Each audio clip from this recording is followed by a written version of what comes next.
ሰላም ተመልካቾቻችን እንደምን ቆይታችኋል? እንግዲህ ታሪክን ለማስቀረት የምናደርገውን ጥረት እንደቀጠልን ነው። በዛሬው ዕለት ደግሞ እንግዲህ አቶ ተስፋዬ ስብሐት እዚህ እኛ ጋር ይገኛሉ። እሳቸውም እንግዲህ የራሳቸውን የትውልድ ዘር ሐረግ ለልጆቻቸው ለማስቀረት ከፍተኛ ጥረት እያደረጉ ነው። እንግዲህ እንኳን ደህና መጡ። እንኳን ደህና ቆያችሁ። እንዴት ኖት? ደህና ነኝ፣ እግዚአብሔር ይመስገን። እንግዲህ አቶ ተስፋዬ ስብሐት ማለት የማን ልጅ ናቸው? እናታቸው፣ አባታቸው፣ ትውልዳቸውም እንዴት ነው? እስኪ ንገሩን። ቅድሚያ አመሰግናለሁ። እዚህ ርስትልኝ ክብረት ይስጥልኝ። እዚህ ጠረታችሁ ተጠያቂ ቃላት ላክላችሁ አመሰግናለሁ። ከዛ ደግሞ እግዚአብሔር ስላለ አምላክ ስሙ ይባረክ ይቀደስ። ስላዊት አምላክ እና ዘር ሐረጌ አባቴ ስብሐት ኤልያስ፣ እናቴ ተሳሃላ ይባላሉ። የት ነበር ስኖሩት ነበር? እንግዲህ የአባቶት አባት አቶ ኤልያስ ሳሃለ ናቸው። ሳሃሉ እናቱ ደግሞ ወይዘሮ ፀሐይቱ ዳንኤል የአባትህ እናት ማለት ናቸው። እንግዲህ ወደ እናት ስንመጣ እንግዲህ አሁን እነሱ እናት ደግሞ ተሳሃለ አልዓዛር ነበር የሚባሉት። የት ነው የምትኖሩት ነበር? የዘር ሐረጋችሁ ከየት ነው? እናቷ ደግሞ አስቴር ብሩክ ትባላለች። አስቴር ብሩክ አባቷ እናቷ አስቴር ብሩክ አባቷ አልዓዛር ወርቁ። ኦኬ፣ ወደ ኋላ አባቷ ደግሞ እንመለከተዋለን። ቶ አልዓዛር ወርቁን ታሪክም ወደ ኋላ አካባቢ የት አካባቢ ነበር የዘር ሐረጋችሁ የሚመዘዝ የሚመጣው? ዋናው ከየት አካባቢ ነው? በኢትዮጵያ በነበርንበት ወቅት አባቴ የነበረው ድብል መሻ በጃናሞራ ወረዳ ነው። ዙሪያ ጎንደር ዙሪያ ነው። ሰሜን ጎንደር። የእናቱስ? የእናቴ የሚያወዛው ሰሜን ጎንደር ነው፣ ግን የነበረው ሸዋዳ ወይም ሴላ ሸዋዳ ወረጃው ጃናሞራ ነው ሁሉም እና ሸዋዳ ሴላ ይባል ነበር እናቴ ሀገር። እንዴት ነበር ኑሮ? ሃይማኖትስ? በተለይ ደግሞ እናንተ እርስዎ የነበራችሁበት እንግዲህ ቦታ በሃይማኖቱ በጣም ጠንካራ የሚባል አሉ የሚባሉት አክራሪ የሚባሉት ናቸው እና እንዴት ነበረ እዛ አካባቢው ጋር በምን አይነት ተመሳስለው? እንግዲህ በዛው አካባቢም ብዙም የክርስትናም የእስልምናም ሃይማኖት ተከታዮች ብዙ አሉ እና ከእነሱ ጋር እንዴት ነው ተመሳስላችሁ ትኖሩ ነበር? በጣም ተመሳስለው ይኖሩ ነበር ቤተሰቦቼ። እኔ በእርግጥ ወላጆች በልጅነት ነው የሞቱት። አባቴ እናቴ በ3 ዓመት ተኩል እንደ 4 ዓመት አካባቢ ነው የሞተችው ያለው። በዛ ሰዓት ትንሽ ወንድሜ ደግሞ የ6 ወር ልጅ ነው ጥላ የሞተችው። ከዛም በኋላ ከ2 ዓመት በኋላ ደግሞ አባቴ ሞተ እና ያለ እናት ያለ አባት ነው ያደግኩት። በጣም ይከብዳል። በጣም ይከብዳል፣ ቀላል አይደለም። ከማን ጋር አደጉታል? ያደግኩት ከእህቴ ወደ ስብሐት ትባላለች፣ ነፍሷን ይማረው። እንግዲህ አባቴ ከእኔ እናት በፊት ወደ እሸት የምትባል ነፍሷን ይማረው፣ እሷን አግብቶ እንሳቸውን ሁላቸውንም አባቴ ስብሐት ኤልያስ እሷን አግብቶ 3 ሴቶችና 1 ወንድ ወለዱ። ከዛም በኋላ እሷ ስትሞት የእኔ እናት አገባ። አግብቶ ተሳሃለ አልዓዛርን አግብቶ እኔና ትንሽ ወንድሜ የተወለድን ደጀን ስብሐት ይባላል ነበር ነው ሲልማረው። ባለፈው እንግዲህ 3 ዓመት ሊሆን ነው የሞተው። ከወር በኋላ 3 ዓመት ይሆነዋል። እንዴት ነው ታዲያ? እና በዛን ሰዓት እናቴ ያለች ስትሞት የ6 ወር ሕፃን ነበረ። አባታችን ስትሞት የ2 ዓመት ልጅ ነበረ አባታችን ስትሞት እና ወንድማቹ እየራሱ ነው ያደገው። እኔ ከእህቴ ጋር አዋዳጅ ጋር ሳድግ እሱን ግን በ7 ቀኑ የእናቴ እህቶቿ ወንድሞቿ መጥተው ወሰዱት።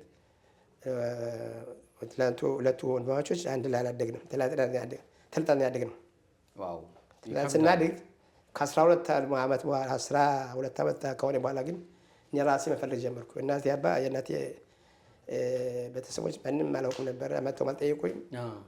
እኔ ግን ራሴ በራሴ መፈለግ ጀመርኩ። ከሰው ጋር ተከትዬ እስካሉት ቦታ ደረስኩ። ለምን? የእናቴ ልጅ እዛ ስላለ አብረን እነሱ ጋር ስላለ። ከዛ ከሰው ጋር ሄጄ ከጃናሞራ አጎቴን አገኘሁት። ተስካር መጥቶ ቄስ ብሩክ ኤልያስ ነፍሱ ይማረው ወደላ ነበር። እሱን አገኘሁት። እዛ በሰባይ ነው የወረደ መሰለኝ። እዛ እሱ ጋር ተገኘ ወሰደኝ። ስለማውቀው ቦታውን ስለሚያውቀው ግቢ ስለሆነ ወሰደኝ። ከዛ ቦታ እሱን ያስተዋወቀኝ። ሴላ የሚባል ቦታ ወስዶ ከወንድም ጋርም እናቴ ሰበቶች ላይ ሚታም ነበረች እናቴ እናት ብሩክ ነበረች። እንደ ወንድምህን ለመጀመሪያ ጊዜ ስታገኘው ማለት ነው እንግዲህ 12 ዓመት ነው። 12 ዓመት እንዴት ነው ታገኘው? በዛን ሰዓት በግምት 12 ዓመት አመጣው አይደለም። ስሜቱ ምን ይመስል ነበር?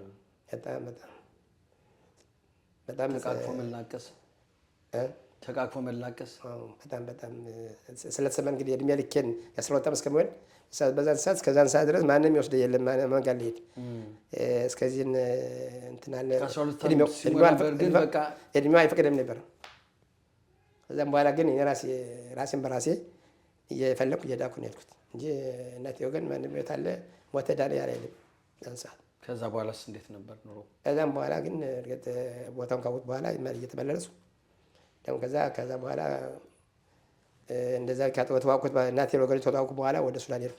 ከረምን እዛ ሱዳን ሳንገባ ቀረን። እዛ ተመልሼ የአክስቴ ልጅ ወደ ዛሬማ ተመለሳ ላይ ነጋዴው ላከኝ። ከነጋዴው ጋር ሲልከኝ እዛ ዛሬማ በኋላ ወደ አባቴ ወደ ተወለድኩበት ወደ አደጉበት ቦታ ሄድኩኝ። ከየቴ እጅ ገባሁ። ከዛም በኋላ ግን ወደ እናቴ ቦታ እየተመላለስኩ ከሁለቱም ቦታ ነበር ራሴን እየመሰከረ ከዛም በኋላማ ቦታውን ካወቅሁ በኋላ ራሴን በራሴ መሄድ ጀመርኩ። ትዳርስ የት የመሰረቱ? ትዳር ያገባሁት እዚህ ሀገር ነው፣ እስራኤል ሀገር ነው። እንደው ከዛ በፊት አሁን ቆይ እንግዲህ ከዛ በፊት ወደ ቅድስት ሀገር እስራኤል ለመምጣት ጉዞ ተጀምሮ ነበር። እንግዲህ ጉዞ በተጀመረበት ሰዓት እንግዲህ ብዙውን ጊዜ ቤተሰብ አለ፣ እናት አለ፣ አባት አለ፣ እዛም የእናት አባት ወንድም ዘመዱ አዝማዱ አለ። ተነጋግሮ ያው በጨለማ ነበር ያኔ በሹክሹክታ ቀስ ብሎ ሰው እንዳይሰማም ተብሎ ተነጋግሮ ነበር ጉዞ የሚወጣው የሚጀመረው የሚመጣው። በእርሶ ግን እንደዚህ አይነት ነገር አልነበረም? እኛ የነበረበት ቦታ ልዩነት አለ። በእርግጥ በጎንደር ዙሪያ በወገራ በደባርቅ በዛ ደርግ ስለነበረ በሌሊት ነው የሚወጡ የነበር። በእኛ በኩል ግን ወያኔ ስለነበረ በዛን ሰዓት ታሀት የነበረ ወደፊት ያባ ነበር። ከዛም በኋላ ደግሞ ወያኔ ተባሉ።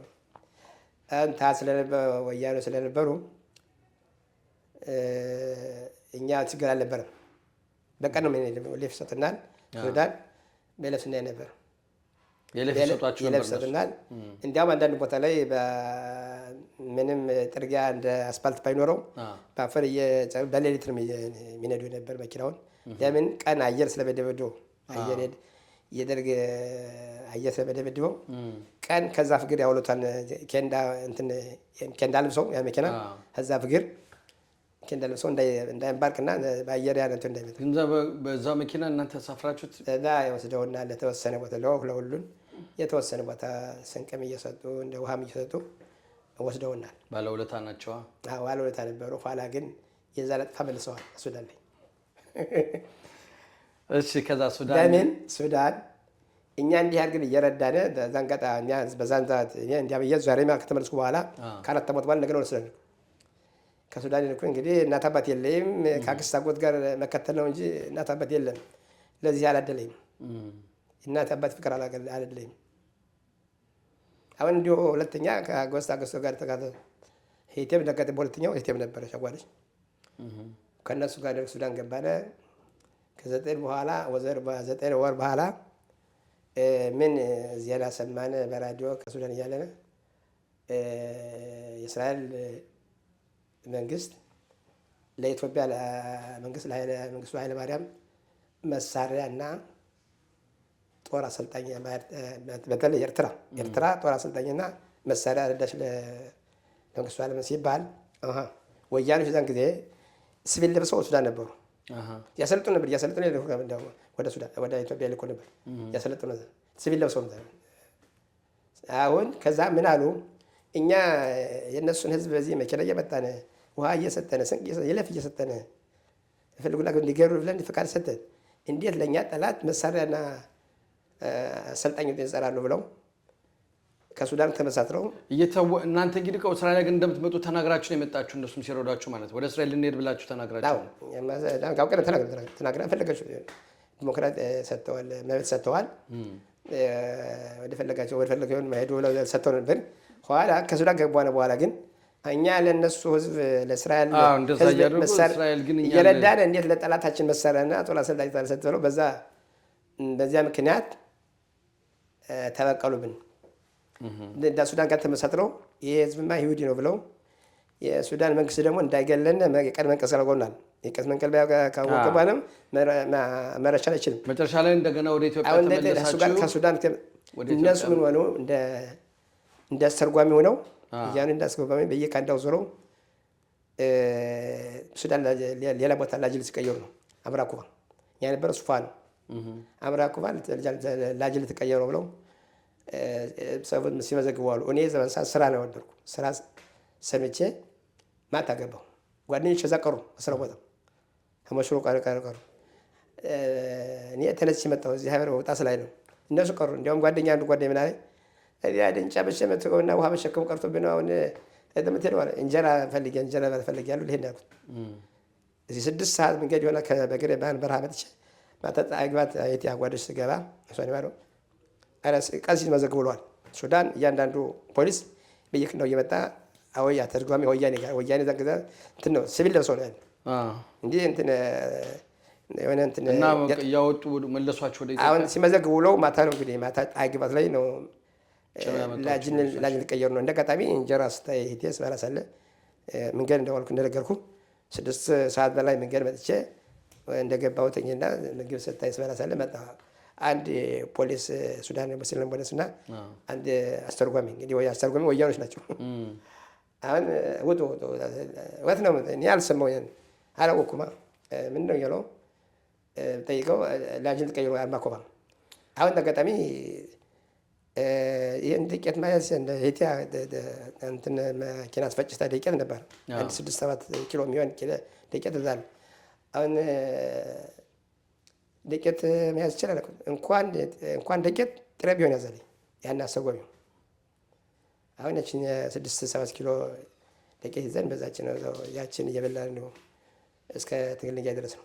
ትግል ድንጋይ መጣችሁ። ከዛም በኋላ ወደ አዲስ አበባ ጉዞ መጣ። እንግዲህ አደንበሩ ስንደርስ እነሱ ላጅል ቀቢሉ አርማ ክፍል ያለ እንግዲህ የሱዳን ፖሊስ ያን መሳየት አንድ 15 የሚሆን መሳየት አቁሙና ከዛ ተሰቀሏል። እንግዲህ ላጅን ሲለነ ላጅል ሊቀየር ጋር አውራኳ ሲለነ እውነት መስሎናል። ይሄ እንዳጋጣሚ አክስቴ ታማ በቃ እንትን በግራ እንደዚህ ወለ ምራት ጭኗ ላይ ቁማ ወንድ አትችልም። እሷችን ማሽማር ጋር መሳየት ከጭነት መኪና ይሰቀናል። አሁን እንዲያ ሄደን ከጠረፉ ስንደርስ ኢትዮጵያና ከሱዳን ጠረፍ ስንደርስ አሁን ወረድነ ሁላ ወረደ። ጭጥ በሏል በቃል ባጉያ ጸጥ በሏል። ኩታራው ሴቱ ወንዱ ሽማግሌው ይናጨ ይጮሃል። ቀጽ ብሎ በቃል ባጉያ ተነገረና አሁን ይሄ ኢትዮጵያ ጠረፍ ነው። ኢትዮጵያና ሱዳን ድንበር ጠረፍ ነው።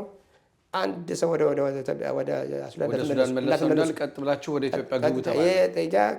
ይሄን ወንዙን ከተሻገራችሁ በኋላ የመንገድ ቀጥታ ጎንዳ ያገባቸዋል። አንድ ሰው ቢመለስ ወደ ኋላ ወደ ሱዳን የሱዳን ፖሊስ የሱዳን በር ይዞ ነበር። አንገት አንከን የሚያርዳ ነው። ከዛ በኋላ ወደ አዲስ አበባ ጉዞ ተጀመረ። አምራ ኩበት ባለ ሰዎች እዛ በጣም ሰው በጣም በደነገጠበት። አሁን ወደ አዲስ አበባ እንምጣ።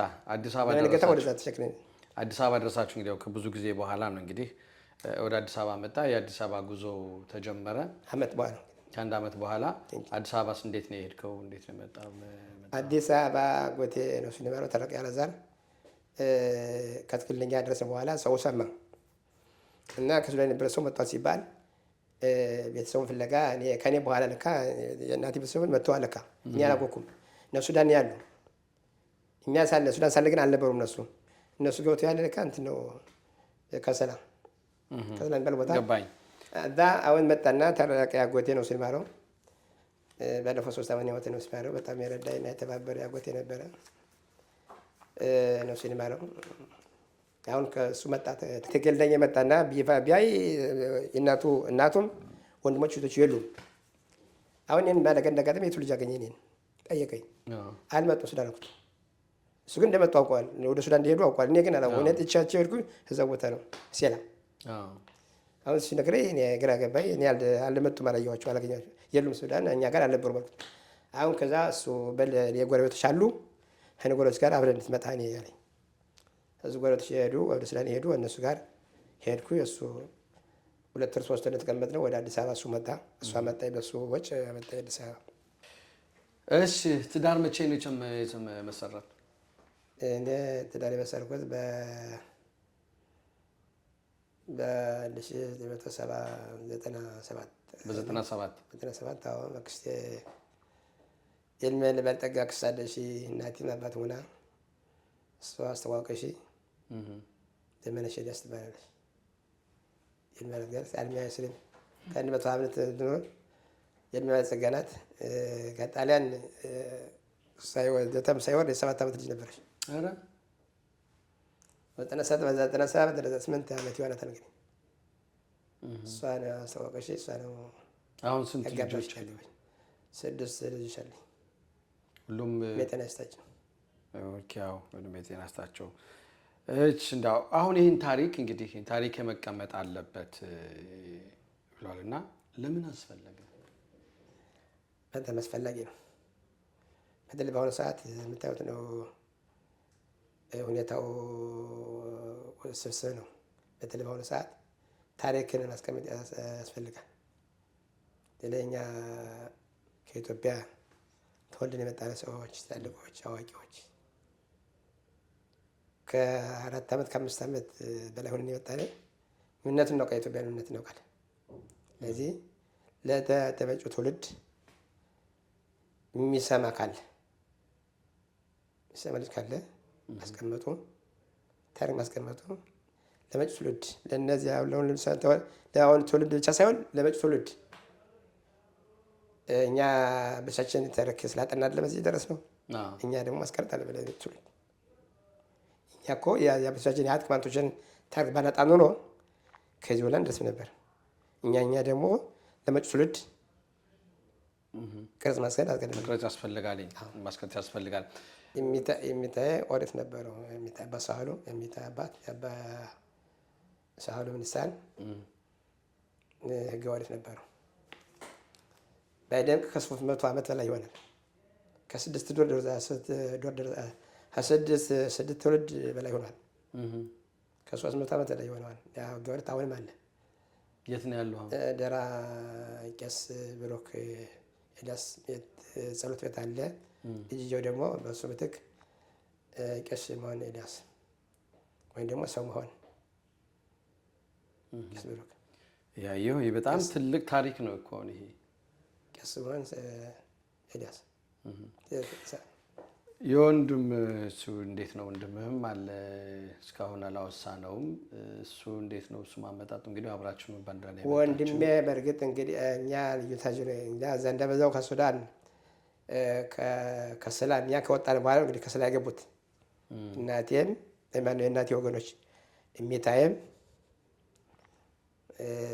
አስቴር ብሩክ ወይም ትብለጥ ብሩክ የሙሽራሽ ትብለጥ ብሩክ ነው።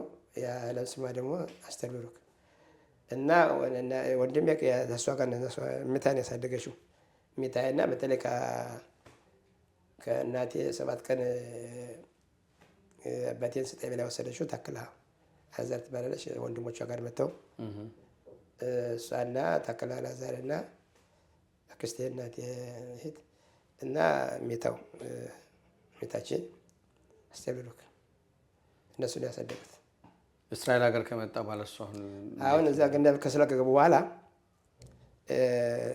ሁኔታው ተጋልጦ እንደዚያ እኛ ከወጣን በኋላ እንግዲህ እንደገና ተመለሱ ወደ ሱዳን። በአዲስ አበባ መጡ። እነሱ ኤርትራ ሲደርሱ ተለያዩ። ኤርትራ ሲደርሱ ይስሐቅ ለዛ ነው ስሊማረው አጎታችን እሱ ጋር ወንድሜ ተከትሎ እሱ ነው ያሳደገው። ከእሱ ጋር በሆነ ምክንያት ተለያዩ። ሌሎች ሰዎች ነበሩ። ከእነሱ ጋር ወደ ኤርትራ ሄዱ። እነዚህ በዛ አድርገው ደበቁና አድርገው ወደ ከሰላ ገቡ። አሁን ያን አጎታችን ይስሐቅ አላዛር በዛ እስር ቤት ገባ። ይሄ ልጅ የዘ ልጅ ነው። እስር ቤት እንዳይገባ ህፃን ልጅ ነው። እሱን ለቀቁት። እነዛ ሰዎች ጋራ በሉ ልጅ እንዳትበድሉት እንዳትሉት ብለው እነዛ ነበር አብረው የሰነበቱ ሰዎች እነሱ ጋር ቀረ። ከዛ ከዓመት በላይ ተፈልገው አልተገኙም። ኢትዮጵያ እስራኤል አምባሲ አዲስ አበባ አስፈልጎ አላገኛቸውም። ከዛ አንድ ልጅ በሮ ከኤርትራ ከነጋዴ ጋር ተከትሎ አዲስ አበባ ገባ። አዲስ አበባ ጋር ገብቶ እሱ ተናገረ ወዲያቸውን። በቀን ጠብታቸው ነበር፣ ድምጣቸው ጠብቶ ነበር። ቤተሰቡ ሁላ በዚህ አስፈልገው ነበር፣ ምንም አላገኛቸውም። አሁን ያ ልጅ ከኤርትራ ከነጋዴ ጋር ገብቶ አዲስ አበባ ሄዶ ተናገረ አምባሲው።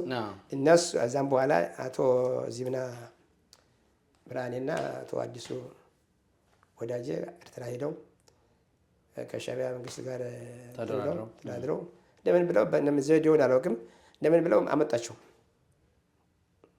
በተለይ ወንድሜ ከብት ጋር ገብቶ ነበር። እሷም ከዚህ ከደረሰ በኋላ ገብቶ ከዛ እነዛን ሰዎች ይሄ ልጅ ይህን ያክል ሰዎች ናችሁ እንዴት አንድ ሰው ጎደለ ሲሏቸው አማራጭ የላቸውም። ተናገሩ። እንደዚህ ያለ ቦታ አለ አሉ።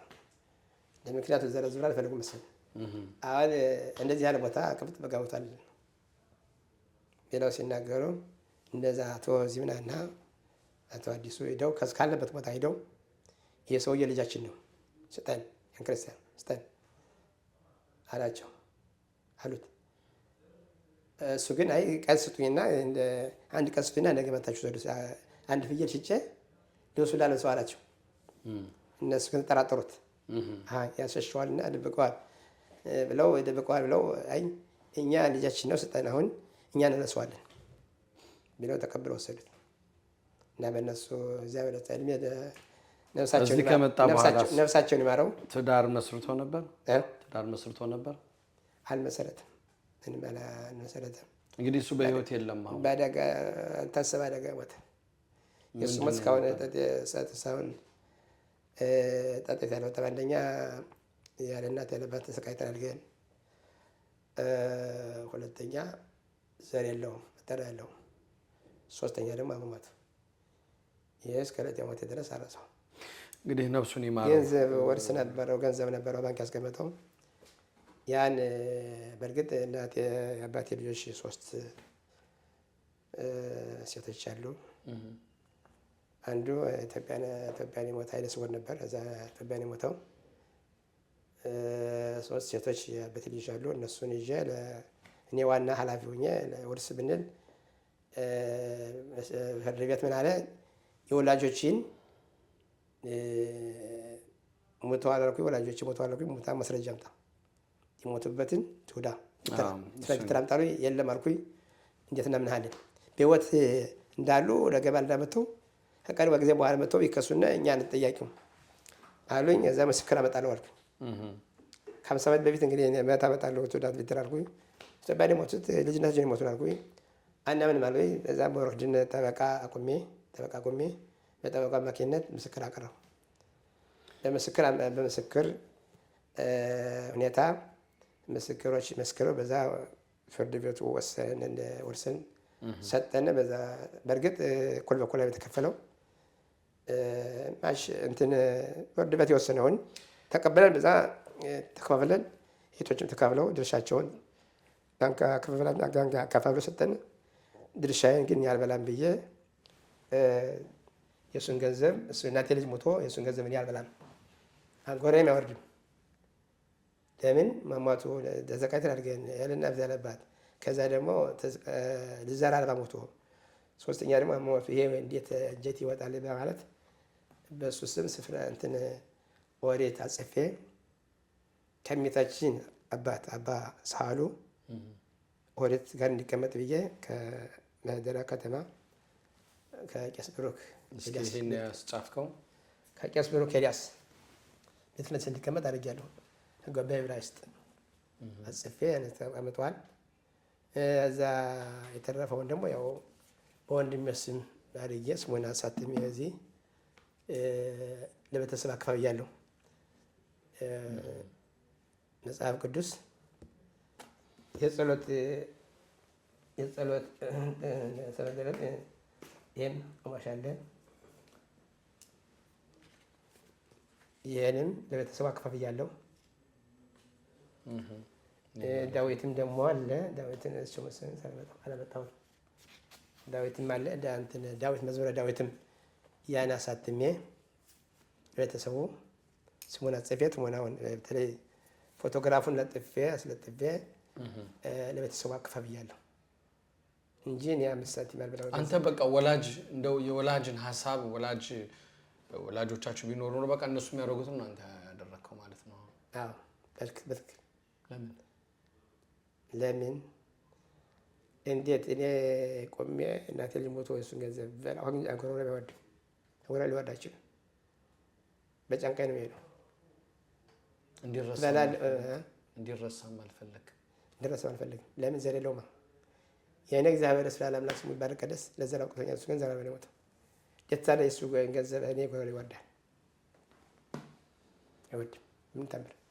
በእርግጥ እኔ አልሰራም፣ በጤና መጣት ሁኔታ አልሰራም። ግን እኔ እሱ እናቴ ልጅ ሞቶ ወይ እሱን ገንዘብ ወርሳለሁ ብዬ አስቤ ነበር። ለምን ታምር ሊሆንም አይችልም። ህሊና የማይቀበለው ትዝ ይልሃል። ግን አሁን እሱ በቃ ከዚህ እንደዛ ጠፍታችሁ ተለያይታችሁ ከተገናኛችሁ በኋላ አብራችሁ የነበራችሁበት ጊዜ አሁን እዚህ እንዴት ታስታውሰዋለህ? አሁን ይሄ በጣም ከሌላ ምን ሀዘን ላይ ሊወርድ አልቻለም። ስለዚህ ነው እንዴት እናቴ እዚህ ወንጀል እሱን ገንዘብ እንዴት እለዋለሁ እኔ እሱ ይሞታል ብዬ አስቤ ነበር፣ አላሰብኩም። ስለዚህ እኔ ግን በኩል የደረሰኝ ድርሻዬን በእርግጥ እኔ ገንዘቡ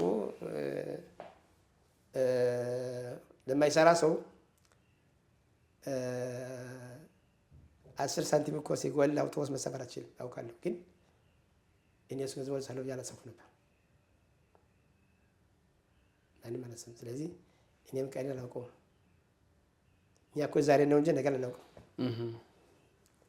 ስለዚህ መጪው ትውልድ እንዲያውቀው ብዬ ነው፣ ልጆቼን እንዲያስታውሱት፣ ሌላ ክስ ያገዙ ልጅ ደግሞ እንዲያስታውሰው ዜጓ ሰው ነበር።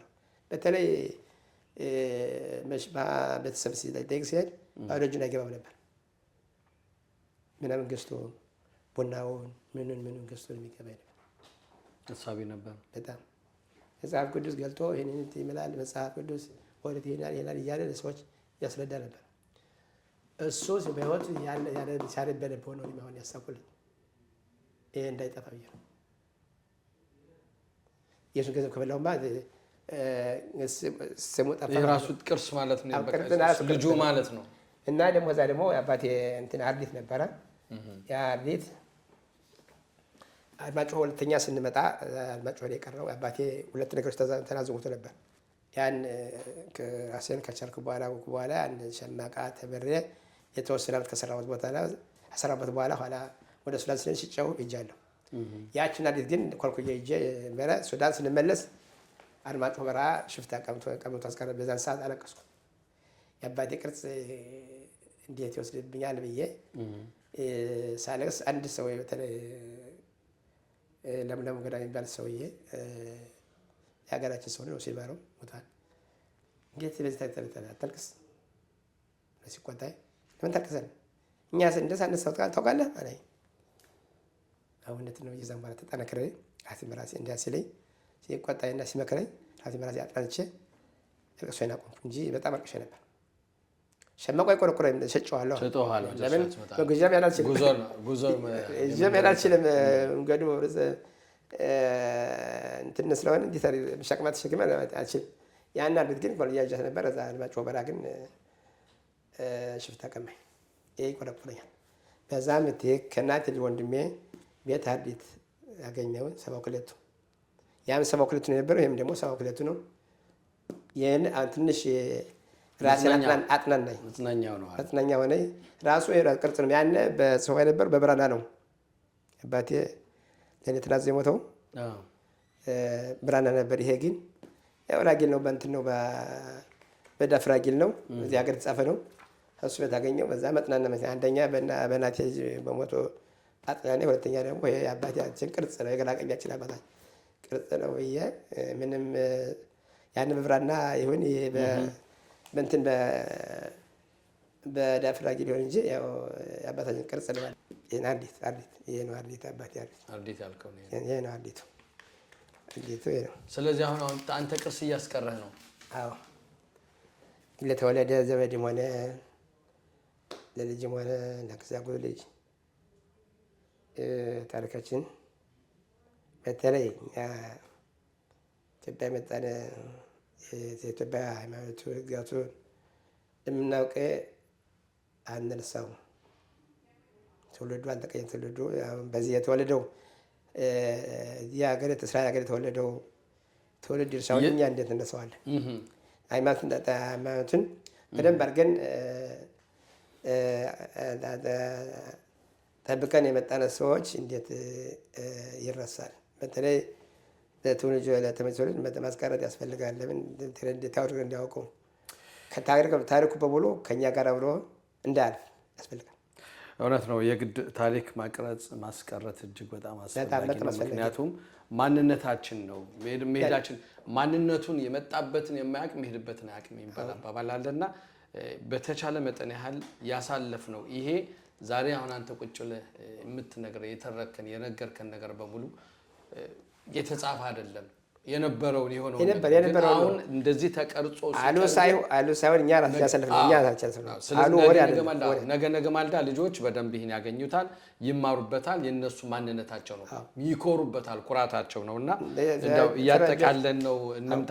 ፈረንጆች እኮ ታሪክ አጥንተው እኛን ስለኛ ይጽፋሉ።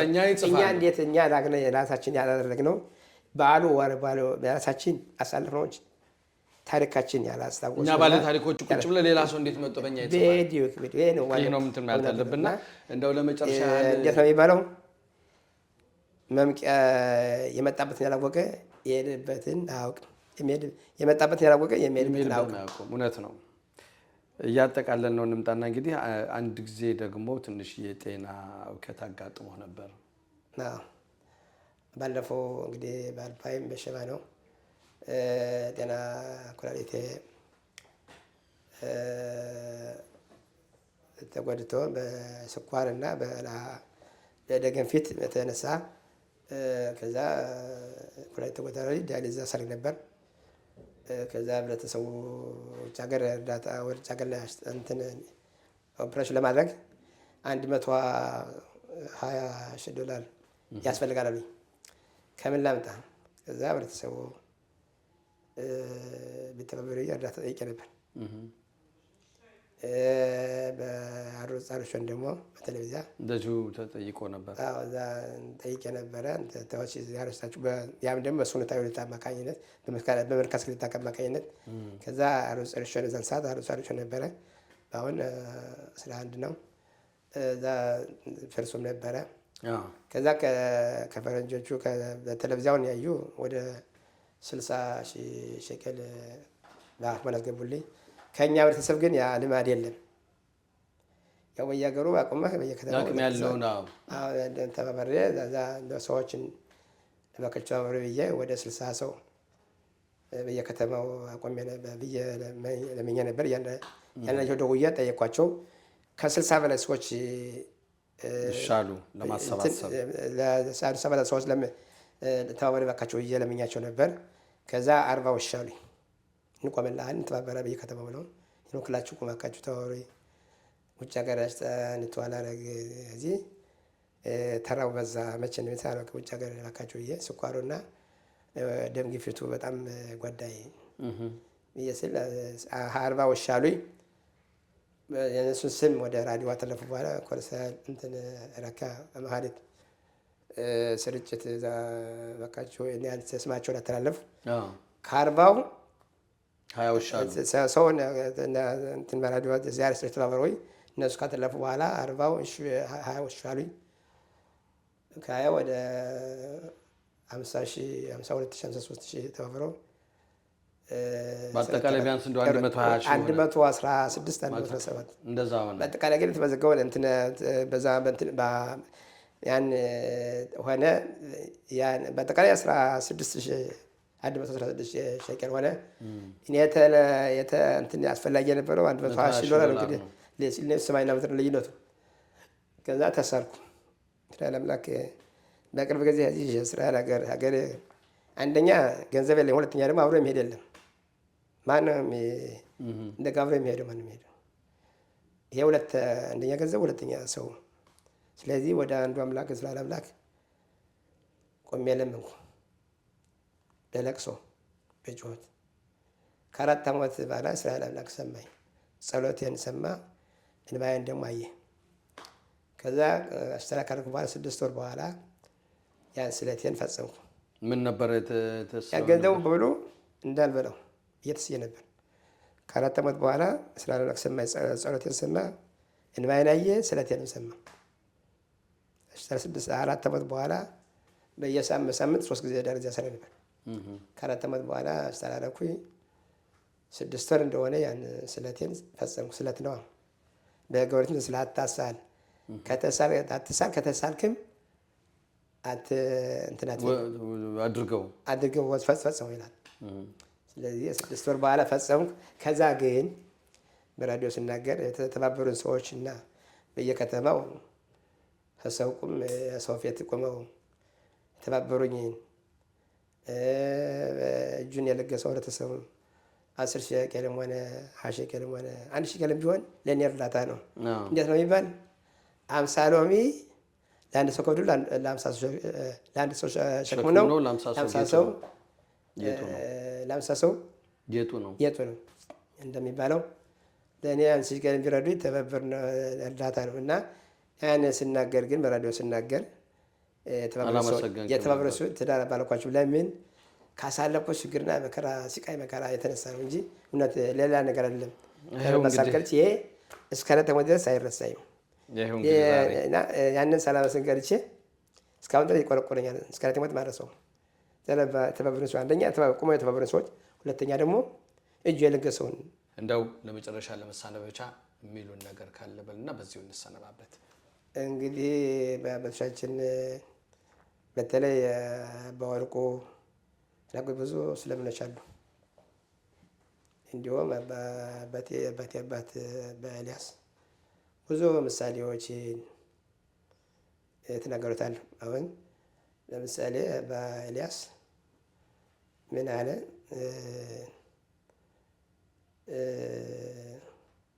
እግዚአብሔር ይመስገን ለእግዚአብሔር ስብሐት አዳምን ከፈጠረው ከአፈር ከመሬት ዋራዬ ባህራዬ በአምሳሌ ብሎት ለፍዬው ለፍዬ ብሎት አንድም ሳይቀረው ዓይን ሽፋሽፍት እግዚአብሔር ይመስገን ለእግዚአብሔር ስብሐት ሰንበትን ሰጠነ ነፍሰ መድኃኒት እግዚአብሔር ይመስገን ለእግዚአብሔር ስብሐት ወዴትን ሰጠነ 10ቱ ቃላት ዳዊት አትድገሙ የውሸት የቅጥፈት ዳዊት አድነን ቢሉት ብፁዓን ቢሉ ፍካሪ ብሎ ብፁዓን ቢሉት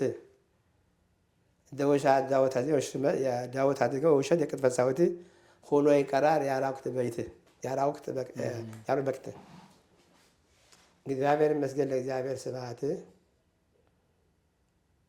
ዓይንነን ሰጠን ዓለም ለማየት እግርነን ሰጠነ እርመድመ ውሎ ለግባት እጅነን ሰጠነ አርሶ ከስቦ ለመብላት። አባቴ ደግሞ አባ ወርቁ ደግሞ ምን አሉ?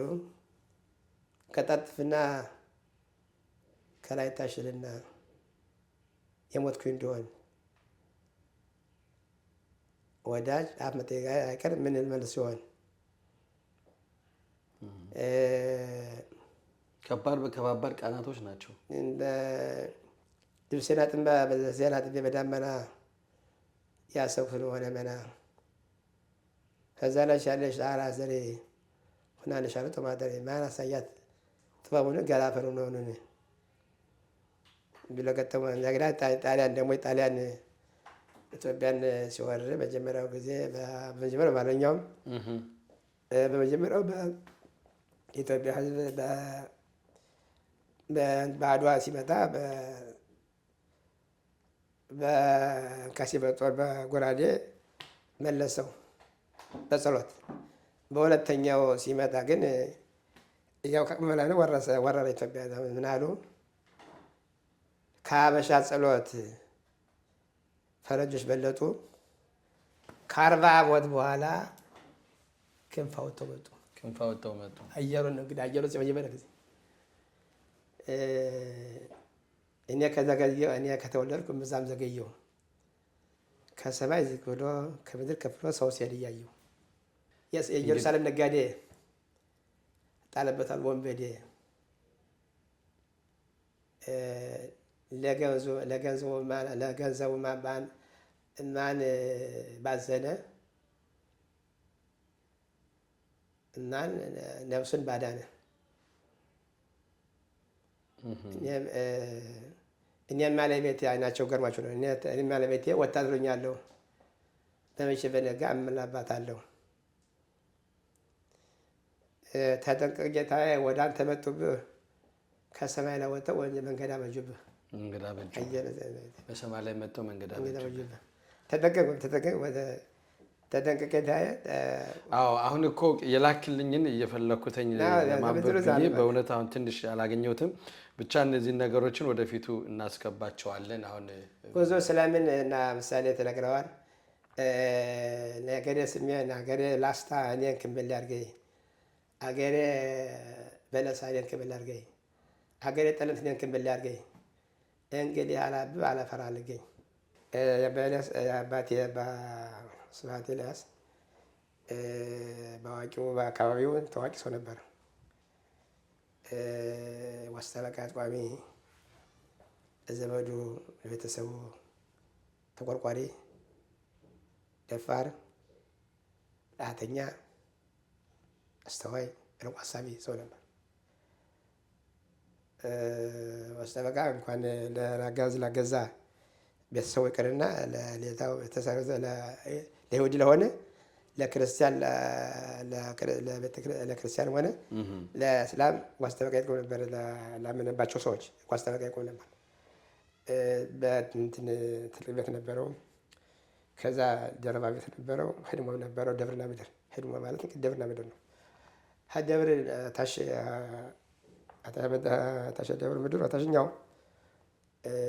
የተወሰኑ እቃዎችን አሳሳቢ የሆነች እቃዎች እና ጥራጥሬ ምናምን ያስቀምጥ ነበር። ከዛ ሲገባ ምን ይዞ ኩራዝ ይገባ ነበር። ጨለማ ነው። አታች ጨለማ ነው። ምቅላት ማለት እኮ ነው። እንደዚያ ግን ምቅላት ነው። አሁን ኩራዝ ይገባ ነበር። አሁን የህፃን ልጅ ነው እንግዲህ 3 ዓመት ያልተመለሳትርሳል። እዚህ ውስጥ ተንቀላ ተቀርጧል። ሲገባ ብር ከተላለ ቦል ነው እንደ ሻም ከገጠው። አሁን ሲገባ ምን አይነት ፍሬ ጉስጉሻው ማሰሮ ምናምኑ ምስሩ ጤፉ የውጭ እንትን ቆላ ያን ደጋ ነው ያነበረበት ደጋ ነው። ቆላው ማሽላውን፣ ጤፉን፣ ኑጉን፣ ሰሊጡን፣ ባቄላ አተሩን ያሉ ሊያስቀምጣ በጉሻ ገብሱ ሌላው ስንዴውም አጎታ ነው። ያ አጠቃቀል ነው ሲቀር እዛ ሲገባ ብር ሲገባ ያለ ነበር ላይ እንትኑ እዛ በላይ ነው ሰቃላት ገዝ እዚያ ላይ ምን ተቀምጧል? ትላልቅ ድንጋይ ስበር ድንጋዮችን ድንጋይ ስበር እንጨቶችና የወይራ እና የኮሶ እንጨቶች ተጋድሞ እዛ በላይ ድንጋይ ድንጋይ ላይ አፈር እንግዲህ እንደዚህ ብንያል ማለት ነው። እንግዲህ ኮማሽ ከዛ በላይ ቤት ተሰርቶ ከዛ እንግዶች ይገቡበት ነበር። እንግዶች ሲመጡ መስተናገድ ነበር። የእንግዳ መስተኛ ነበር፣ ያድሩበታል።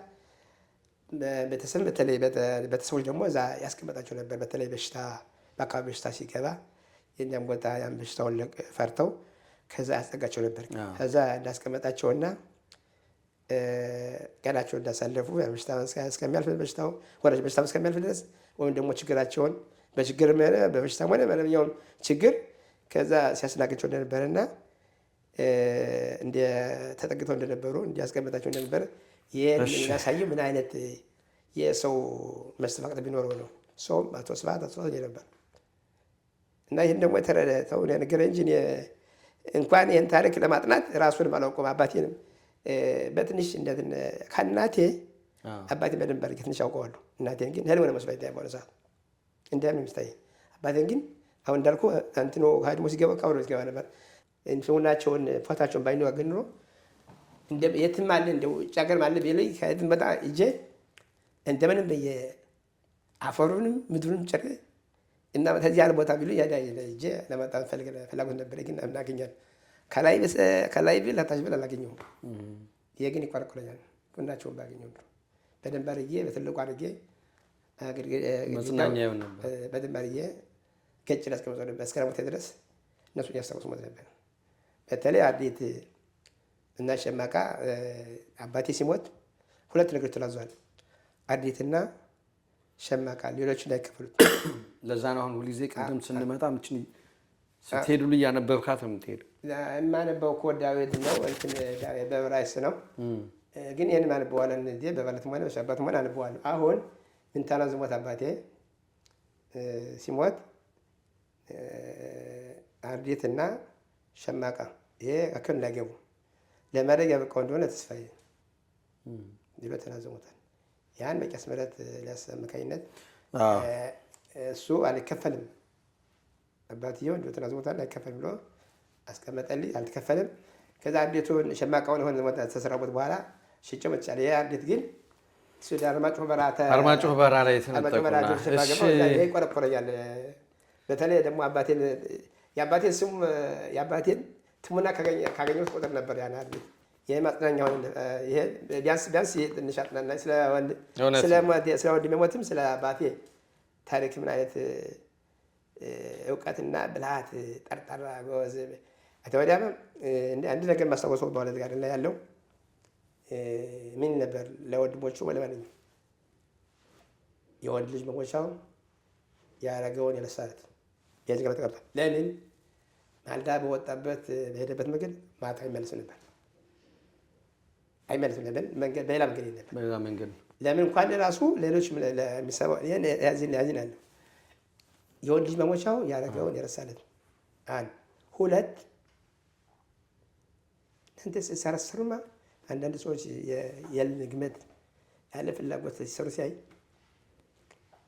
ከሰራች ከልብ ስሩት ለሚፈራ አፈር ለሚበላው በጉልበት አትለገሙ ነበር። ይሄ ከጭንቅላት ግን እኔም ድስቱ ማንኛውም ነገር ቢዳከመኝ ቢለይም ደምዬ ይሄ ተቀርጧል እዚያ አጭቅላ ተቀርጧል እንደምን ብዬ መስራት ያሰብኩት ነገር ሀልብ ምሰሩ ሶስት መንገድ ላይ ሂል ፈሶ ሲያይ ለቅመው ድንጋይ ላይ ብስ ብሎ ለቀም አድርጎ አይ ብሎ ያስቀምጥ ነበር። ድንጋይ ላይ የሚያስቀምጥበት ነው። ምናልባት ወፎች እንዲበላቸው ለምን ብትለይ ከሚታው ከአባ ዳንኤል ታሪክ አለ መሰለኝ። ለምን ብትለይ አባ ዳንኤል በክፉ ቀን ጊዜ የዛን ጊዜ ነበሩ ቢወት ነበሩ። ያን ታሪክ ክፉ ቀን ዘመን ስለነበሩ በዛን ጊዜም በክሩ ልጃቸው ተወልዳ ነበረች ይባላል ስሰማ ወሬ። ልጅቱም መላሚያ ዳንኤል ትባል ተወልዳ ነው ክፉ ቀን የመጣው መጥቶ የነበረው። አሁን ያን ክፉ ቀን ስላዩ ለልጆቻቸው ለልጅቱ ለፀሐይቱ ተናግረዋል መሰል። አሁን ይሄ ደግሞ ከእናቱ ስላጠን እንዲያውም አባቴ እንደቀዳሚ አባቴ ያለኝ ያውቃቸዋል። አባቴ እነሱ ካደጉ በኋላ ከቁም ነገር ከበኋላ የሞቱት እና ሰርታቸው ከሳቸው ሳፍ ስለሰሙ የችግር ገንፈል ስላሳለፉ ስላየ መሰለ እንግዲህ ድንጋይቱን የሄሉን አቅሞ ከድንጋይ ላይ ያስቀመጠው እንዲያመስል ነበር። አጀር ምናምን ሲያጭድ ምናምን መከር ሲያጭድ የወደቀውን ሂል ወደው ቀርሞን አሽቶ ጥሬውን አሽቶ ካሹ ያገባው ነበር። ማታ ሲገባ ክሽና ክሹ ሞልቶ ነው የሚመጣ ጥሬ። ከዛ ወጥቶ ሰፌድ ምናምን ያስቀምጦ ነበር። ለምን አልፎ እየደማ ጥሬ ለምን ያን ክፉ ቀን ስለነገሩት ሚታው አባ ዳንኤል ስላወቀ የክፉ ቀን ስለነበረ ያን ስላዩ ስላዛጠና ይሄን ዞላ ሄድ ነበር። እነዚህ ሶስት ነገሮች ከጭንቅላቴ ቀርተዋል።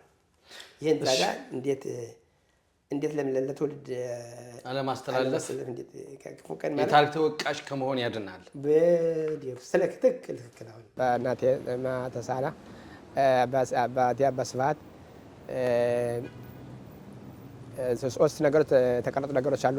በልጅነቴ እንግዲህ የ4 ዓመት ያመዝ እያለሁ ሲያደርጋቸው የነበሩት ጸሎት ጧት ማታ ያደርስ ነበር። ተጎንብሶም ሆነ ወቁም ጸሎት ካደረሰ በኋላ ቀረፍ ብሎ ወይም ቁጭ ብሎ እጆቹን ይስም ነበር። ከዛም ደግሞ እንዲሁ ምግብ ከተበላ በኋላ ባርኮ አምላኩን ባርኮ በርካታ ማዘን ማለት ነው እንግዲህ ከባረከ በኋላ እጆቹን ይስም ነበር። ሶስተኛው ደግሞ ከማዱ የቀረውን ፍርፋሪ እንጀራም ሆነ ዳቦ ያችን ከእጁ አቆትና ይሄን ብላው ልጄ ከዚህ በረከቱና ሲሳዩ ረድኤቱ ከዚህ ነው ያለው ብሎ ወደ እጅ አፌ ያበላኝ ነበር። እነዚህ በጭንቅላት ተቀርጠው ቀርተዋል 3 ነገሮች። እዛ ሲቀጥል እናቴ ደግሞ ስለ እናቴ ደግሞ ቅድም ያልተናገሩ ቢኖር እናቴ በሴትነቷ እንጀራውን ስትጋግር እንጀራውን ዳቦውን ስትጋግር ጠላውን ስትጠምቅ ከዛም ደግሞ አረቄ ደግሞ ታወጣ ነበር። በኢትዮጵያ በነበረባት በኢትዮጵያ በገጠሪቱ መንደር እያለን በገጠሪቱ ኢትዮጵያ ስንኖር እሷ ብቻ ሳይሆን ሌሎችም እህቶቿ በሙሉ አረቄ የሚያወጡ ናቸው ሁላቸው። እናቴ ብቻ እህቶቿ በሙሉ ማለት አክስቶቼ እናቴ እህቶች ሁላቸው አረቄ ያወጣሉ። አረቄ ስታወጣ ነበር ሚሏት ነበር ሴቶችም ወንዶች። በቃ ተከስተ ሴትነት የጉልበታም ጌታ ጉልበታም ነበረች መሰለኝ። እንግዲህ የጉልበት ጌታ ይሏታል ሰዎች። እንግዲህ ይህን እንግዲህ እኔ አላውቅም ከእናቴ አባቴን ነው የማውቅ እንጂ እናቴን እስከዚህ አላውቅም። ህልም እንደ ነው የምታየኝ እና ይሄ ነው ወላጆቼ። ሲከተል ሱዳን ሀገር ታመሜ ነበር። ስታመም ከዛ የአጎቴ ልጅ አለታን ቀን መጥቶ ቢያይ ታመሜ ከፍርናሹ ላይ ወድቄ ከእንትኑ ከፍርናሹና ከእንትኑ ከወሊሏ ተጣብቄ ነበር። አይ ከዛ ሄዶ ለአባቱ ነገሩ። አባትየው ራሳችሁን አባቱ አጎቴ አቶ አረጋዊ ኤልያስ ራሱን መጥቶ ሐኪም ቤት በቃሬዛ ወሰዱኝ። ቃሬዛ ወስደው ሐኪም ቤት ወሰዱ። ያን ሐኪም አይቶ ሮፌው ምን አለ ከበሽታው ታላቁ በሽታ የሆነው እድፉ ነው እንደ ሰውን የለው የሚያጥበው ብሎ ሲለው ያ ሰውዬ አጎቴ አቶ አረጋዊ ኤልያስ ከዛ ቦታ ወስዶ ከነበርኩበት ቦታ ወስዶ አላገባኝም። ከቤቱ ወስዶ ቀጣይ ከገባ በኋላ ከውጭ አወጥቶ በውጭ ኬንዳ ነበር ነው። ከዛ ኬንዳ የነበሩት ሁላችን ኬንዳ ነበር ነው መጠለያ ቦታ። ከዛ ኬንዳ ማታ ፀሐይ ግባት ሰው ከጨለመ በኋላ ደንጊያ ላይ አስቀምጦ ሳሙና ገዝቶ አጥቦኛል። አልጋም ደግሞ ተከራይቶ ለእኔ ብሎ ተከራይቶ አልጋ ላይ አስተኛው አስታመመ። በአምላክ ፈታች አዳኙ ገዳኙ አምላክ ነው። ከአምላክ ፈታች ግን ያጎቴ ይሄን ያደረገውን አልረሳውም እስከ ተሞተ።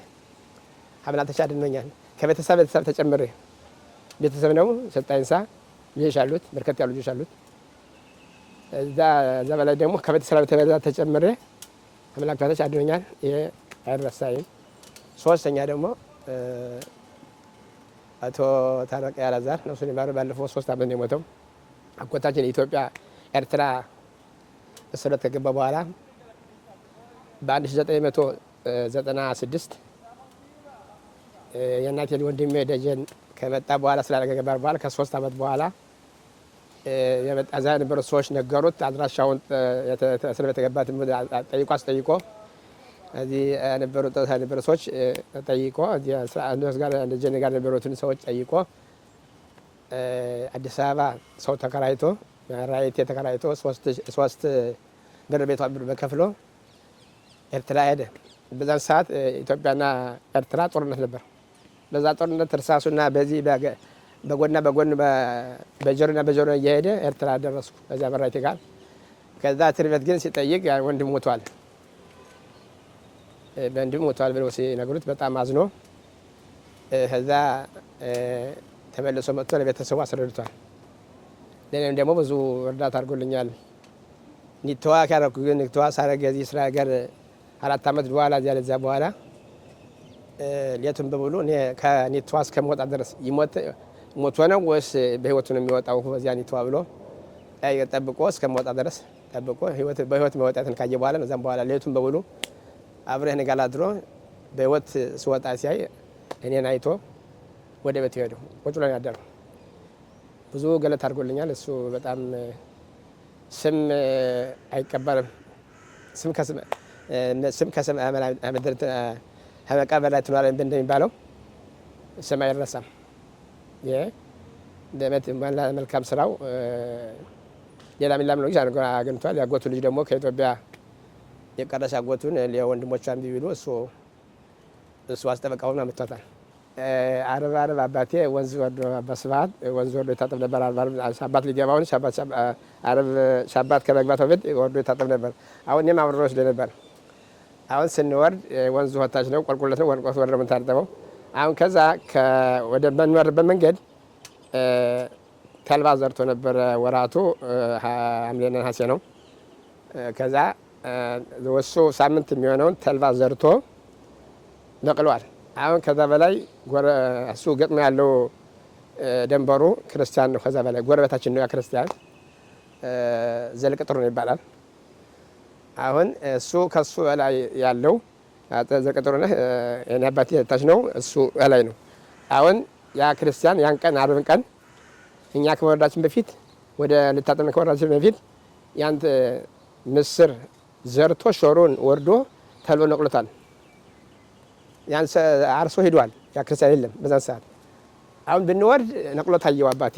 እንዴት ተልባው ነቀነ በቀለውን ተልባ ነቀነ እንደዚህን ቀል ብሎ ወረደና ወርደን ታጥበን ተመለስነ። ስንመለስ አባቴ ሁልጊዜ የትም ቦታ ሲሄድ በስብሐት የትም ቦታ ሲሄድ ነጭ ልብስ ቢለብስም ነጭ ልብስ ነው አይኮራም። እንጨት ምናምን ተሸክመን ነበር። አጥር የሚሆን በቤቱ አካባቢው ቤቱ አጥር ያው ዙሪያ ነበረው። ያን እንጨት ተሸክመን ታጥበን በኋላ እንጨት ተሸክሞ ስንወጣ ያ ክርስቲያን አውቆ ይጠብቀን ነበር። ይሄ ፈላሻ ዓርብ ይታጠባል። ሊታጠብ ሊወርድና አሁን ሲመለስ ነው የሚመታው ብሎ ይጠብቀናል። ስንመለስ አሁን አገኘ ነው። አሁን በእኛ በኩል መንገድ ሳይሆን በኛው በኩል በዛኛው ገጥ ቆሞ ይጠብቃል። አሁን አንተ እንዴት አድርገህ በቃያው ለምን ነቀልከው?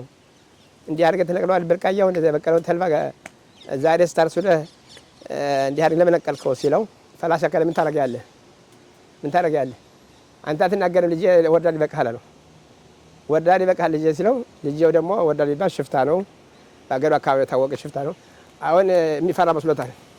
ምን ታደርጋለህ ፈላሻ ከለ ልጄ ወርዳ ሊበቃህ አንተ እኔ ያጎንደኛለህ ሲለው ያን እንጨት የያዘውን ሸክም ትከሻ ያደረገውን እንጨቱን ጥሎ አጥሮን ጥሎ ወረደና አውርዶ ወደ እሱ ሮጠበት። እኔ ያለቅሳል እንዳጭላል አይደለም። ያን ጥሎ ሲሮጥበት ያ ክርስቲያን ጉድብ ይዞ የተኮስበት ሲል ቀጭ አለበት። ቀጭ ሲል የዛን ጊዜ እንዳልሰራ ጠይቷል። በጠመንጃ እንዳልሰራበት አወቀና ጉድቡን ለቆ ሲሮጥ ተከተለው። ወርጦ አመለጠው። ይሄ እነዚህ ሶስቶች ነገር ተቀጠው ይቀራሉ። ዓርብ ነው ይታጠብ ነበር። ያ ዳለታን ቀን እኔ ያየሁት ይሄ ነው። እንግዲህ ያን ክርስቲያን ተበንጃለሁ ብሎ አልፈራውም። ወንድነቱን የአባቴን ወንድነትና ጉንዝናውን ማንነቱን ልጅው የዛን ጊዜ ነው። ይሄ ተቀርጦ ይኖራል። በዚህ እነዚህ ነገሮች ነው። አመሰግናለሁ። እዚህ ያስልኝ አንተ እግዚአብሔር ይስጥልን አቶ ተስፋዬ ስብሐት። በእውነት በጣም እኛም ቢሆን አዲስ የተማርንበት ነው። የእያንዳንዱ የኢትዮጵያዊ ይሁዲ ታሪክ ማለት ያንዱ የቤተሰቡ ብቻ አይደለም፣ የመላው ህብረተሰባችን ለመላ ኢትዮጵያውያን አንድ ነውና ስለዚህ በእውነት እንኳን ለኛ ኢትዮጵያውያን ይሁዲዎች ለክርስቲያኑ ቢሆን ለክርስቲያኑ ቢሆን ይሄ ታሪክ ነው። እግዚአብሔር ይስጥልን። በጣም ነው የምናመሰግነው። እኔም አመሰግናለሁ። እግዚአብሔር ይስጥልኝ። እዚህ ጠራችሁ አክብራችሁ ስለጠራችሁ ያመሰግናለሁ። እግዚአብሔር ይስጥልኝ። እድሜ ጤና ይስጣችሁ። አመሰግናለሁ። እግዚአብሔር ይስጥልኝ። ተመልካቾቻችን እጅግ በጣም እናመሰግናለን። በእግዚአብሔር እርዳታ የውድ እናትና አባቴ የቤተሰቦቼ ቅድመ አያቶቼ ታሪክ ከብዙ በጥቂቱ እንደሚከተለው ይሆናል። አባቴ ስብሐት ኤልያስ ነፍሳቸውን ይማር። ስብሐት ማን ነው ብሎ የሚጠይቅ ሰው ስብሐት አራሽ ገበሬ፣ ብልህና አዋቂ፣ ታታሪ፣ ታማኝ፣ ቁም ነገረኛ፣ ተሟጋችና የሙጉት ስልት ችሎታ የነበረው ሰው ነበር።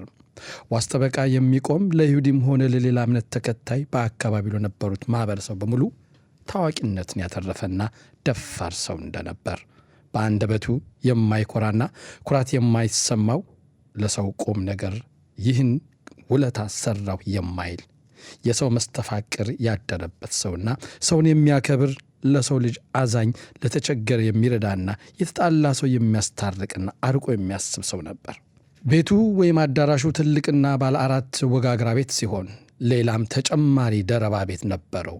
ሶስተኛም ደብርና ምድር ወይም ምህደር የሚባል ቤት ነበረው። ከታች ከህድሞው ውስጥ አሳሳቢ የሆኑ የተለያዩ ዕቃዎችና የተለያዩ ጥራጥሬዎችን ያስቀምጥበት ነበር። ከላይኛው ሰቀላ ቤት ደግሞ እንግዲህ እንግዳ ሲመጣ ከዚህ ቤት ያስተናግድበት ነበር። ሌላም ቤተሰብ በተለያዩ ችግሮችና ምክንያቶችም ሲያጋጥማቸው በበሽታም ሆነ በሌላ ምክንያት ሲመጡ እዚህ ቤት ገብተው በሁለተኛ ደረባ ቤት ያገባቸውና ያስተናግዳቸው ነበር። ከሰዎችም እንደሰማሁት በቂ ማስረጃ መሰረት ወደ 6 የሚሆኑ ከዛም በላይ ሊሆኑ ይችላሉ ቤተሰቦቹ በተለያዩ ወቅት እንደተቀመጡበትና የነበረውን የተፈጠረውን ችግር በዚህ ቦታ ተጠግተው እንዳሳለፉ የተነገረ ነው። አባ ስብሐት ዘመድ ወዳጅና ለዘመድ ተቆርቋሪ ጥቃት የማይወድ ሰው ነበር። ከሰው ጋርም ተግባብቶና ተመሳስሎ ተዋህዶ ይኖሩ ነበር። እንግዶች ከሌላ ቦታ ወደ ድልብ መሸኻ ሲመጡ ወደ አገራቸው የሚመለሱበት ጊዜ ግን 3 አስፈሪና አስጊ የሽፍታና የወንበዴ መናኸሪያ ጫካ በረሃ ቦታዎች በአካባቢው አሉት። በእነዚህ ቦታዎችም በአካባቢው የሚኖሩ ወንበዴዎችና ሽፍቶች በተለይ ጠጉረ ልውጥ ሰው ሲያገኙ በጣም ያንገላቷቸው ነበር። በተለይ ቤተ እስራኤሎቹ። የቦታዎቹ ስም ቧሂት፣ ምጥላልና አቃቂሆ ይባላሉ። ከላይ በተጠቀሱትን ቦታዎች አባ ስብሐት ከሌላ ሀገር የመጡትን እንግዶች እነዚህን አስፈሪ ቦታዎችን በሩን አሳልፎ ወደ አገራቸው ይሸኟቸው ነበር። ጠንካራውና ጠንጠራራው ታታሪው ጎበዝ ገበሬ ማልዳ በሄደበት መንገድ ማታ አይመለስም ይል ነበር። ከነተረቱም እንዲህ ይል ነበር፣ የወንድ ልጅ መሞቻው ያረገውን የረሳለት። እኔ ልጁ በልጅነቴ ከእርሱ በህሊናዬ የተቀረጹ 3 ነገሮች አሉ። ይኸውም እንደሚከተለው ይሆናሉ። አንደኛው የወንድ ልጅ መሞቻው ያረገውን የረሳለት፣ ሁለተኛውም ከመንገድ እህል ፈሶ ሲያገኝ ጎንበስ ብሎ ለቅሞ ከድንጋይ ላይ ያስቀምጥና አይ ብሎ ወፎች ይበሉት ይል ነበር። ሶስተኛውም ሰው ያለ ፍላጎቱ ሲሰራ ሲያይ ደግሞ እንዲህ ይል ነበር፣ ስራ ከሰራቸው አይቀር ከልብ ስሩት፣ አፈር ለሚበላው ጉልበታችሁን አትለግሙ። አባ ስብሐት እንደ ጥበብ ወይም የእጅ ሙያ ስራ ነበራቸው። ሸማቃም ዛ ይሰራ ነበር። ጧት በማለዳ ከምኝታው ተነስቶ ለአምላኩ ሰግዶና ጸልቶ ከደረሰ ብሮ አርዲት ይደግም ነበር። ከየትም ቦታ ሲሄድ ጧት የደገማትን ኦርዲት በጎኑ ሽሽግ አድርጎ ይዟት ይንቀሳቀስ ነበር። በመንገድም ሲሄድ ያለምንም ችግር ሳያጋጥመው ወደ ቤቱ በሰላም ደርሶ ይመለሱ ነበር። በመጨረሻም ሲሞት ለኔ ለልጁ 2 ዕቃዎች ሰጥቶኛል፣ ተናዞልኝ ሞቷል። ይኸውም ሸማቃውና ኦርዲቱን ነበር። ሸማቃውን የተወሰነ ዓመት ከሰራውበት በኋላ በሁለተኛ ጊዜ ወደ ሱዳን ስሰደድ መንገድ ሽጨዋለሁ። አርዲቱን ግን አርማጭሆ በረሃ ሽፍቶች ቀሙኝ። የአባቴ ጥሪት ሽፍታ በጉልበት ቀምቶ አስቀረብኝ። በጣም አዘንኩ፣ አልቅሼማለሁ። ለምን ቢባል የአባቴ የውርስ ስብሐትና ማስታወሻ አርዲት ስለሆነ ነው። ከልብ ያስለቀሰኝና ያሳዘነኝ ታታሪውና ጎበዙ ገበሬው አባቴ ነፍስህን ይማረው።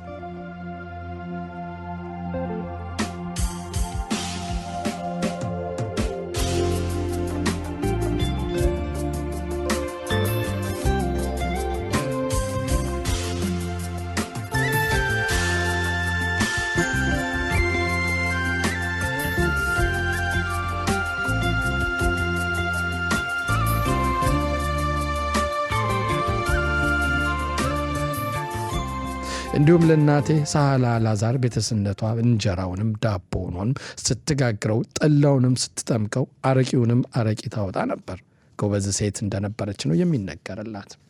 እንዲሁ የእጅ ሙያ ስራ ስትሰራ ነበር። ሻክላ ስራና የተለያዩ የዕደ ጥበቡ ስራዎችን ትሰራ እንደነበር ነው የሰማሁት ከሰዎች እንደነገሩኝ መረጃ መሰረት። ሰዎችም እንዲህ ይሏት ነበር፣ በቃ ተከተተ እህል አሟሟትና የጉልበት ጌታ የአባትና የእናት ፍቅር ያላሳዩኝ ውድ ወላጆቼ ነፍሳችሁን ይማረው።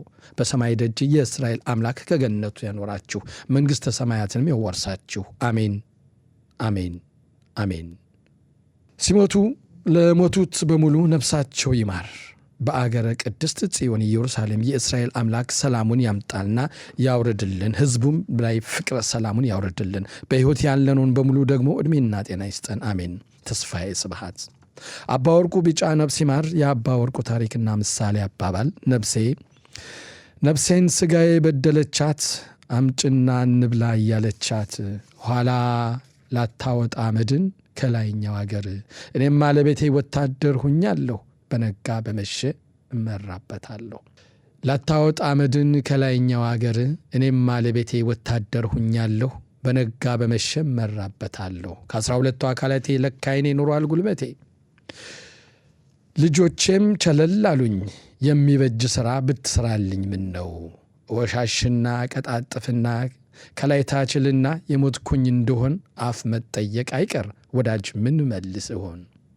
ከታች ይጠመቃል ከላይ ይጋገራል አንድ ሰው አይቀርም ይህ ሁሉ ይጠራል። እኛለነ ጎጆ እኛለነ ቤት የድንጋይ ክምችት አፈር ጉልላት እንዲያው ማልዳ እማትከፈት ማታ እማትዘጋ ግጥም ያለች የዘላለም በቤት ተለያየነ ከዘመድ ወይ እርስ አይመጣ ወይኔ አልሄድ ልብሴን አጥቤ በደመና ያሰብኩት ሁሉ ሆነ መና ኢየሩሳሌም ነጋዴ ጣለበታል ወንበዴ ለገንዘቡማ ማን ባዘነ ወኦ ነብሱን ማን ባዳነ ከጎጃምና ከዳሞት በስፋትማ ጎጃም ነው ታላቁ ዳሞት ነው። እንባዬ ኮለል ኮለል የልጆች ጨዋታ ሲሰራ ነው ውሎ ያፈረሰን ማታ። ከ80 ዓመት በፊት ጣሊያን ኢትዮጵያን ሲወር በመጀመሪያው ሆነ በሁለተኛው ወረራ አባ ወርቁ እንዲህ ብለው ገጠሙ። ጣሊያን መጥቶ ከሩቅ ቦታ ኢትዮጵያን ሊወርና ሊወጋ ባድዋ ምድር ገብቶ የሀበሻ ጀግና ጎበዝ ሆ ብሎ ጮሆ በጸሎት ተዋጋ በጦር በአንካሴ በጎራዴ ጠላቱን ታግሎ መለሰው ከመጣበት ቦታ። ከሀበሻ ጸሎት ፈረንጆች በለጡ 40 ዓመት በኋላ ክንፍ አውጥተው መጡ። የሞፈሩ መርዘም የበሬው ጥናቱ ሮማ ተጠምዶ ሸዋ መፈታቱ። እኔ ከተወለድኩ እንብዛም ዘገየሁ ከምድር ከፍ ብሎ ከሰማይ ዝቅ ብሎ ሰው ሲሄድ አያየሁ። ተጠንቀቅ ጌታዬ ወደ አንተ መጡብህ ከሰማይ ላይ ወጥተው መንገድ አበጁብህ። ድመት ሰሩ ነግር ያለሁ አይጥም ቀን አይቻለሁ።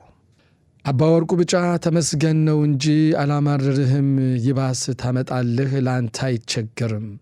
ተመስገን ነው እንጂ ሰው ባያሌው ታሞ ሲያማርሩትም ይጨምራል ደግሞ። እግዚአብሔርን አግኝቸው ማክሰኞ ማለዳ ሞፈር ቀንበር ይዞ በሮች እየነዳ እንዲህ ወደ ቆላው አለው ወይ ጉልማ እርሱ ያውቃል እንጂ ከሚጠምደውማ።